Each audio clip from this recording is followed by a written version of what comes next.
नमस्कार मंडळी, मैत्रिणींनो, आज मी बनवणार आहे अंडा मसाला। अगदी झटपट 10 मिनिटात हा मसाला तयार होतो। मी 6 अंडी बॉईल करून त्यांचे तुकडे करून घेतले आणि मधले बिंड बाजूला काढून ठेवले आणि एका कढईमध्ये थोडंसं तेल घालून जे अंड्याचे तुकडे केले ते ह्याच्यामध्ये आता आम्ही फ्राय करून घेणार आहे। हे अगदी मीडियम गॅसवरती 2 ते 3 मिनिटं फ्राय करून घ्यायचं। ह्याच्यामध्ये थोडीशी पाव चमचा इतकी हळद घालून हे चांगले भाजून घ्यायचे, अगदी गुलाबी रंगावर येईपर्यंत।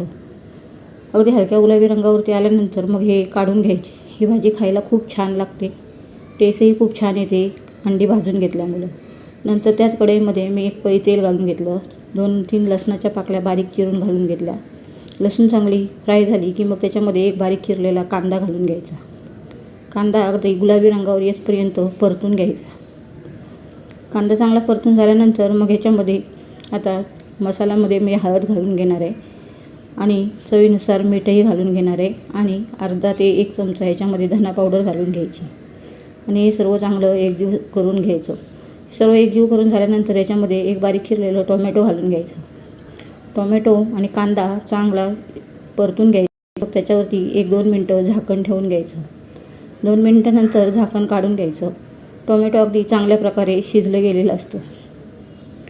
आता हे टोमॅटो शिजले, आता ह्याच्यामध्ये बाकी मसाले घालायचे आहेत। आता हे एकदा मी हलवून घेणार आहे। नंतर ह्याच्यामध्ये मी मसाल्यामध्ये थोडंसं कांदा खोबऱ्याचं वाटण घालून घेणार आहे। 1 चमचा एवढं मी कांदा खोबऱ्याचं वाटण घातलं, तुम्ही तुमच्या चवीनुसार घालू शकता। आता हे वाटण ह्याच्यामध्ये चांगलं मिक्स करून घेतलं। नंतर ह्याच्यामध्ये मी मसाले घालणार आहे। मसाल्यामध्ये मी लाल मसाला चवीनुसार तुम्ही घालू शकता। मी ह्याच्यामध्ये 1च चमचा घातला आहे, तुम्ही तुमच्या चवीनुसार घालून घ्या। आणि ह्याच्यामध्ये अर्धा चमचा गरम मसाला घालून घ्यायचा। अगदी झटपट आणि पटापट अशी ही भाजी बनते आणि डब्याला वगैरे द्यायला सकाळी वेळ आपला खूप गडबडीचा असतो, मग कधी कधी असं वाटतं की काय भाजी करू काय नाही। अशा प्रकारे जर ही भाजी बनवलात ना अगदी 5 मिनिटामध्ये तयार होते।